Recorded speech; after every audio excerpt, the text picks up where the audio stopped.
So-Called is sponsored by LoveBoiseParks.org, which donates profits to support, promote, and preserve open spaces in Boise, Idaho.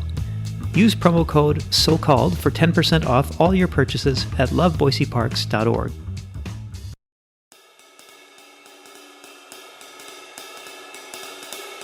My role is 110% in service to other people.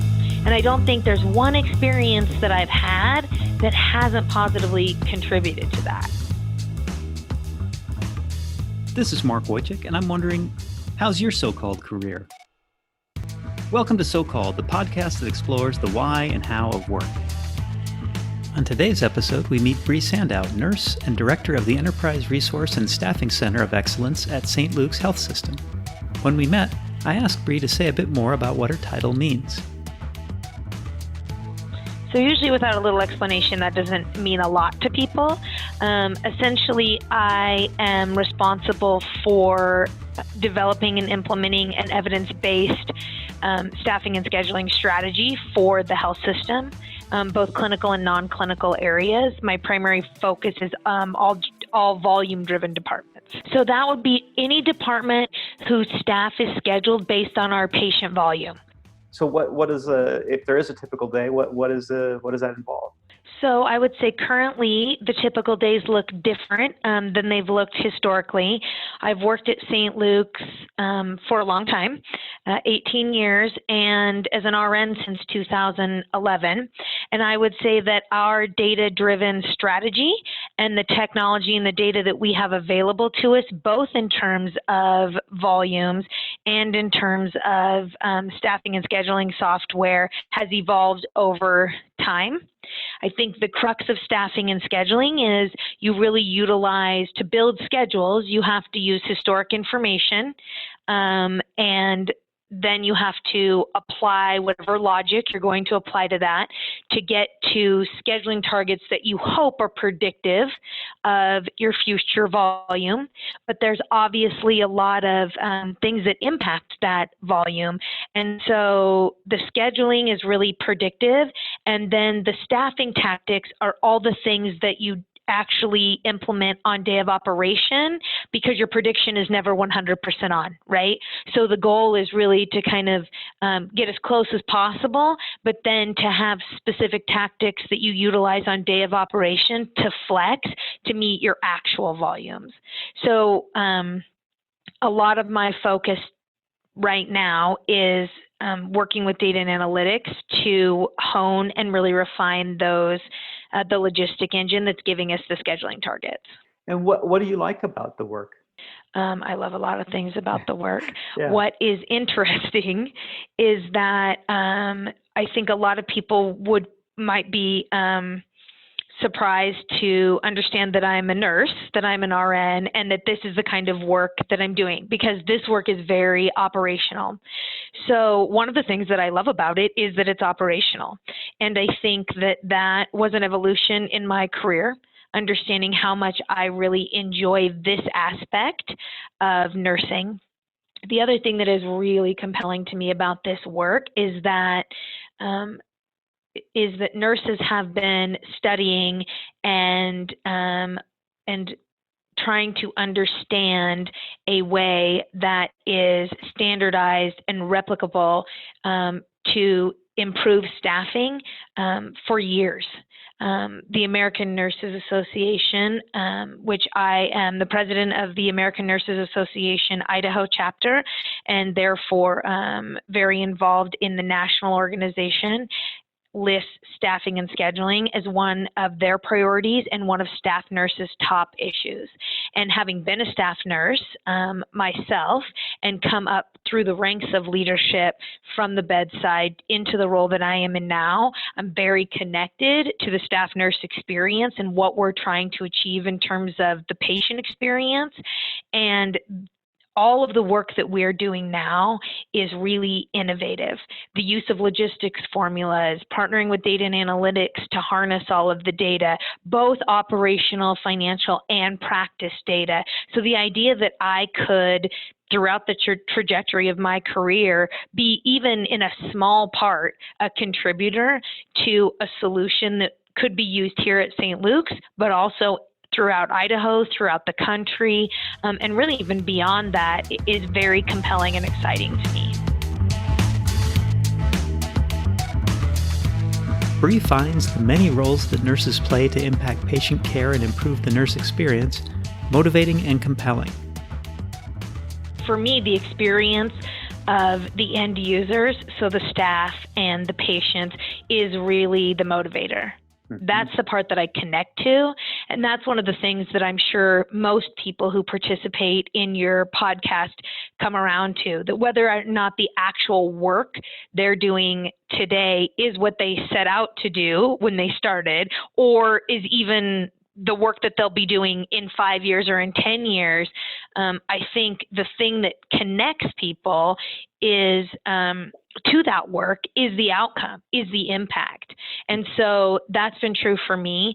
Obviously, when people think of nursing, the first thing they think of is direct patient care. It is the hands-on nursing. And I did that for years, and I loved that.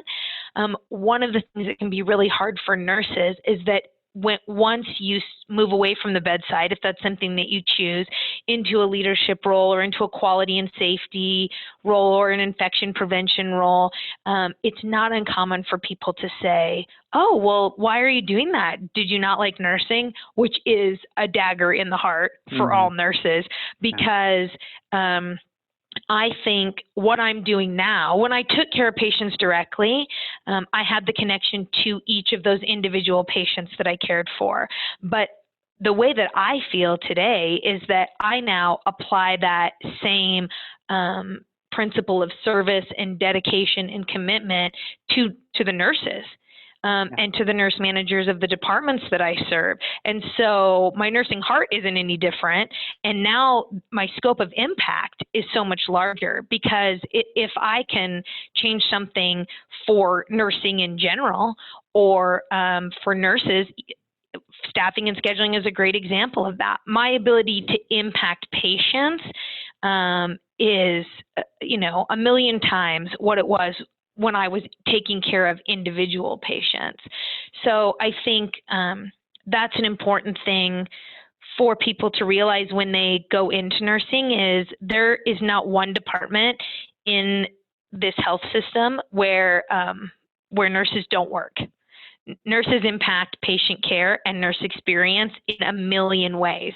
And all nurses start out in direct patient care, but there are so many opportunities to contribute in other ways and to inform the work that that impacts nurses and patients at the bedside.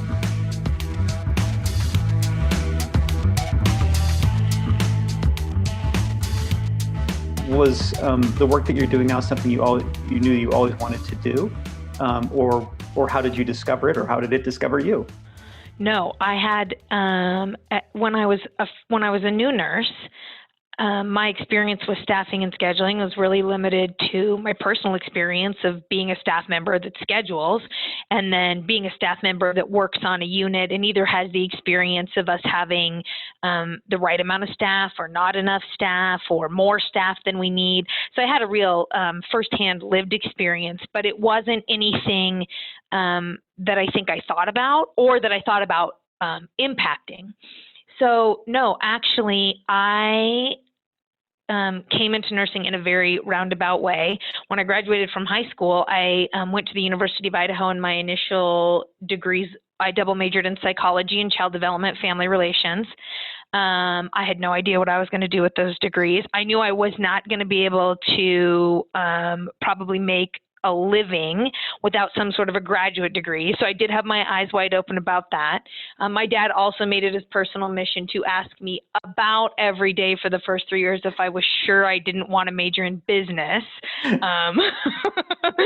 So that conversation stayed at the forefront of my mind, but I got psychology. I got child, family, and consumer studies. Like, I understood it. It was compelling to me. And so I really felt like I was in my niche. And when you're in college, that's an easy thing to feel, because as you progress through your degree, you're surrounded by other people who have studied the same thing. All your professors, all your classmates, everyone is in the same boat. And so what gets tricky, especially if you're someone that majors in a social science or something that is not necessarily directly related upon undergraduate graduation to a career, what gets tricky is then figuring out how you're going to apply this knowledge in a way that is meaningful and pays your bills, frankly. And so I had thought about getting a master's in social work. That was my initial thought. I graduated from college, and I had actually looked at applying to Boise State's master's in social work program as I was finishing up my undergrads. But I had double majored, and I'd been in college for 5 years, and I just think I needed a break. I could not get myself, every time I sat down and filled that application, I just physically couldn't do it. I could not move myself through it. I grew up here in Boise, so I came back to Boise. I went to work for the YMCA for a minute in their child development department. That was great. But during that time, I decided that I really wanted to go into nursing. So this was a big decision for me because it would mean a third undergrad, right? It would mean I was not going to get a master's degree. But I knew that that the salary was going to be something that would be what I needed to be able to live, and I knew that the work was something that I really wanted to do. So once I sort of got over the fact of, are you really going to get a third bachelor's degree, and decided to do it, I decided to apply to Boise State's nursing program. I was fortunate that I was accepted the first time that I applied because it is a really competitive program. Yeah. And so then I started it in the nursing program. While studying to become a nurse, Brie worked at St. Luke's in several clinical and non-clinical roles over the years, from checking in patients to working night shifts. She continued to grow once she became a nurse, taking on leadership roles where she had the opportunity to work with the Chief Nursing Officer, or CNO. And then once I was in nursing, I worked in labor and delivery, and then joined different took advantage of different leadership opportunities. I represented labor and delivery in our system-wide nursing practice council, and then at some point was elected the co-chair of the nursing practice council, which made me a member of the nursing coordinating council, which was chaired by the CNO. And so that was a really great opportunity because I worked directly with the CNO and developed a relationship with her. And so when a clinical supervisor position came available in the float pool, she reached out to me and said, I think you should apply for this. And that was sort of the start of my leadership trajectory. I became a clin soup in the float pool, which was a unique experience because my clinical experience was labor and delivery, which is very specific, and the float pool has nurses that support all inpatient and subacute and ambulatory areas, and they all support more than one area, and they're part of our staffing strategy. They move around on day of operation to the areas of greatest need to help backfill for high census or sick calls. And so that was a real leap of faith for me because it put me in a leadership role of nurses in areas that I never personally provided patient care, like critical care, like ED, like med surg, like telemetry. And so I did that. And then while I was in that role, I decided to go back to school. And I got my MSN, which is a Master's of Science in Nursing. And my emphasis in that was Patient Care Services Administration. So that really was the first time that I recognized that I liked leadership. And I wanted to pursue, as a graduate degree, a level of knowledge that would teach me more about operations and leadership and finance from a clinical perspective.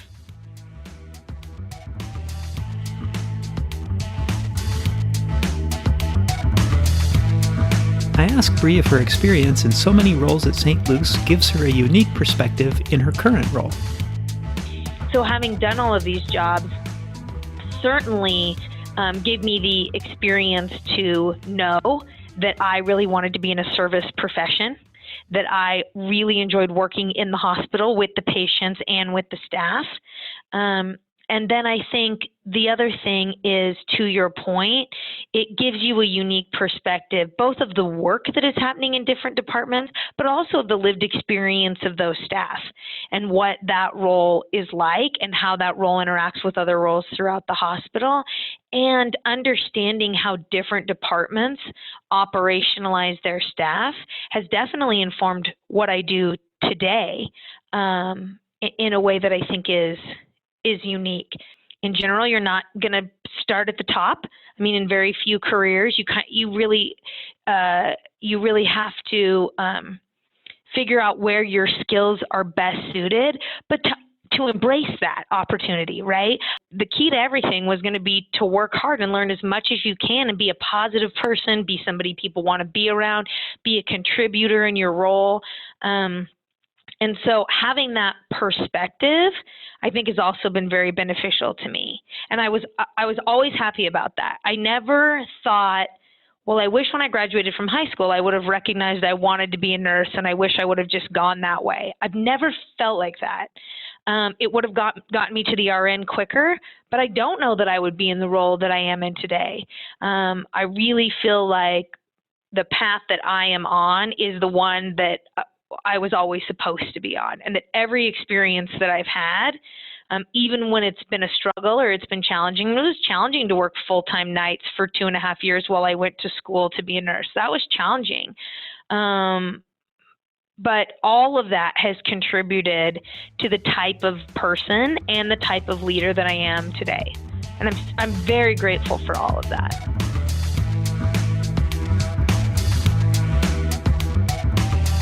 Brie has some advice for recent graduates or anyone thinking about careers. There are a lot of people who might get out of college and very clearly say, this is what I want to do.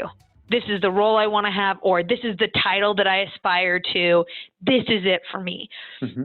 And I wasn't in that position because, honestly, when I went to college the first time, my focus was, what do I love and want to study? And then about 5 minutes after I achieved that, my next question is, how am I going to pay my bills? Yeah. And then how am I going to pay my bills in a way that is meaningful to me and engaging to me? And what do I think I'm supposed to be doing?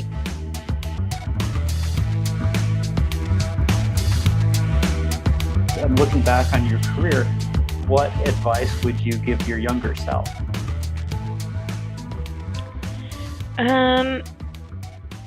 That's so interesting. That's an interesting question, because I think the obvious answer, the easy answer for me at this point would be to say, well, I would give myself the advice that you're going to want to be a nurse, so choose an undergrad university that offers nursing and focus.